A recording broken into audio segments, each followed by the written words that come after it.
hoy es el sábado, ¿no? Bueno, sí, es prácticamente mi debut, te digo, en el museo como charlista. Vos sabés que desde hace 22, quizás hasta 24 años vengo dando charlas en el pueblo, un poquito antes de ser Ituzaingó municipio. Así que bueno, son esos años, ¿no es cierto? Pero no, el museo... Son más años. Son más años, sí.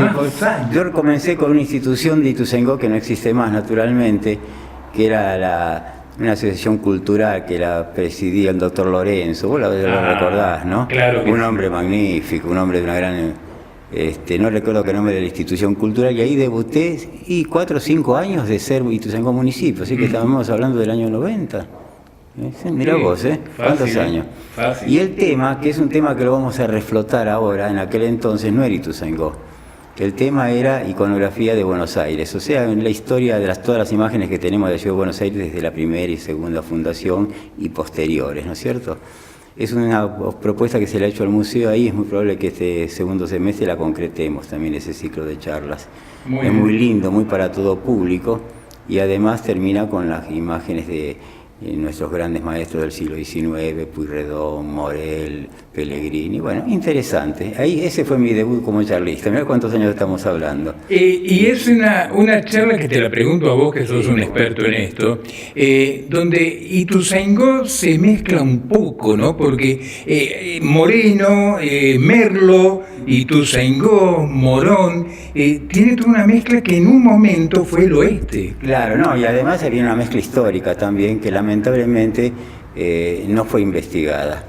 Y circula y sigue circulando todavía una historia que no responde a la realidad, que es esa Merced que en 1754, mirá qué año, 1754, le dan un capitán de huestes, Diego Rodríguez Flores, con todas las tierras que lo que sería el futuro Ituzaingó. Es feo decirlo porque esto atenta contra quien hizo la publicación, pero el que hizo la publicación no era que tenía mala intención, alguien le pasó mala información, no era un historiador, era un periodista, y en el año 1962 publica todo eso.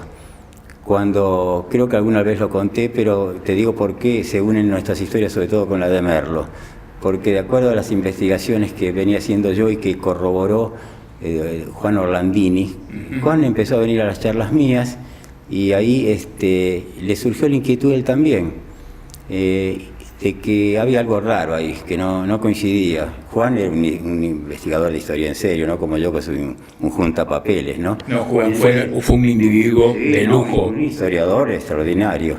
Y entonces le sentía que eso no podía ser. Yo ya hacía rato que decía que no podía ser, que no se podía en el año 1754 dar una merced sobre tierras, porque en el 1754 todas esas tierras ya tenían dueño. Claro. La mercedes la daba la corona para las tierras que no tenían dueño.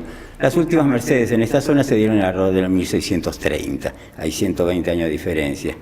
Y entonces seguimos investigando, y yo había llegado a la conclusión que esta tierra era de don Francisco Merlo, el fundador de Merlo, y qué coincidencia, él funda Merlo en el año 1754, y el mismo año, y uno de los años de los propietarios, de los 26 propietarios que puede lograr en toda la extensión de lo que era el actual Castelar, Ituzaingó, Merlo, parte de Moreno, Pontevedra, Marcos Paz, todo eso no podía juntar 26 propietarios. Entonces empezó a hacer una cosa, como tenía medios económicos, a regalar tierras y a ponerla a nombre de los que estaban ocupándola en ese momento. Uno de ellos fue un capitán Rodríguez Flores. No era capitán, era un civil.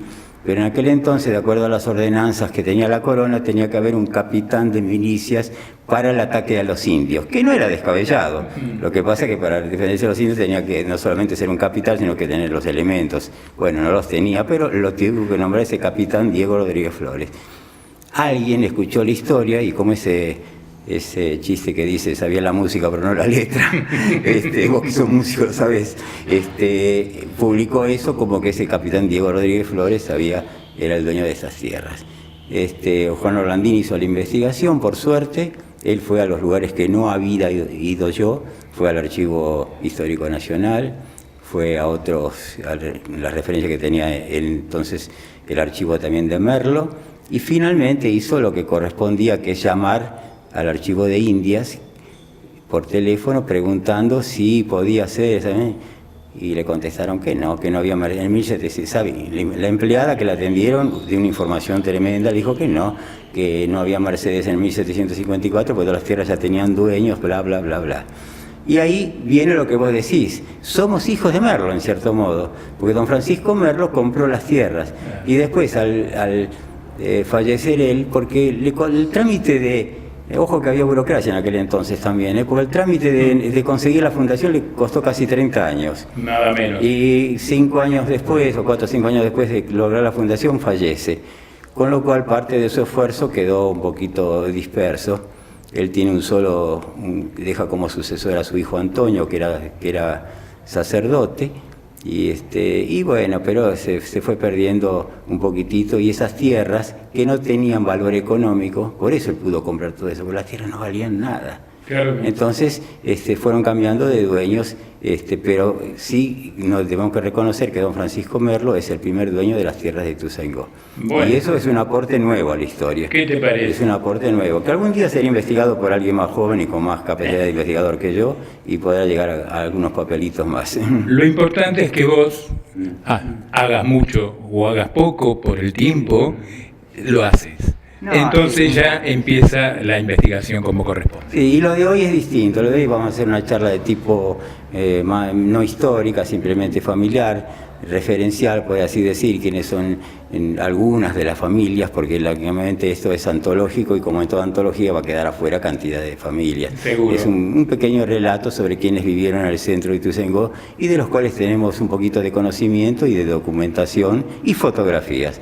Vos sabés, una charla amena, esta no es histórica, una charla amena, nada más. Amena e histórica a la vez, ¿eh? Amena, todo lo que das vos siempre tiene una pauta histórica. Sí, tratamos de manejarnos con documentos, sí, eso sí. Vamos a pasar algunas fotos, sobre todo que publicó el diario La Prensa.